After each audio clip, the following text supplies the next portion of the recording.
নবীজি বলেছেন রমজান মুবারকে মাস আসার সঙ্গে সঙ্গে আল্লাহ রাব্বুল আলামিন তিনি জান্নাতের সমস্ত দরজাগুলি খুলে দেন আর জাহান্নামের সব দরজাগুলি আল্লাহ রাব্বুল আলামিন বন্ধ করে দেন। সুবহানাল্লাহ।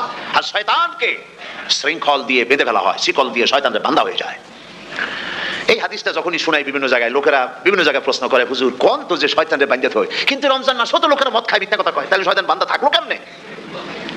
আমি বলি দেখেন, এর ব্যাখ্যা আছে। এর ব্যাখ্যা হলো এই, কোন কোন ঘড়ি আছে একবার চাবি দিলে 6 মাস চলে, আর একবার চাবি দিলে 2 বছর চলে, আবার চাবি দিলে লাইফ চলে যায়, এরকমের ঘড়িও আছে। কোন কোন মানুষের শয়তানে এমন চাবি দিছে যে চাবিতে 6 মাস চলে, কোনটায় 10 মাস চলে, কোনটায় বছর চলে। রোজার মাসেও যারা গুনাহ করে শয়তানে এমন চাবি দিছে যে রোজার মাসও বন্ধ হচ্ছে না। এরা শয়তানের খপ্পরে পড়ে গেছে। আল্লাহ এই চাবি থেকে মুসলমানদেরকে হেফাজত করুন বলি আমিন। জোরে বলেন আমিন। শয়তান থেকে পানাহ কেউ দিতে পারে না, কোনো গভর্নমেন্ট পারবে না। ব্রিটিশ গভর্নমেন্ট পারবে নাকি? American government? কেউ পারবে না। শয়তান থেকে পানাহ দিতে পারে কেবলমাত্র কে? ওই আল্লাহ রাব্বুল আলামিন আমাদেরকে শিখায় দিয়েছেন, শয়তানের ওয়াসওয়াসা থেকে আমার কাছে পানাহ চাও। আউযু বিল্লাহি মিনাশ শাইতানির রাজিম।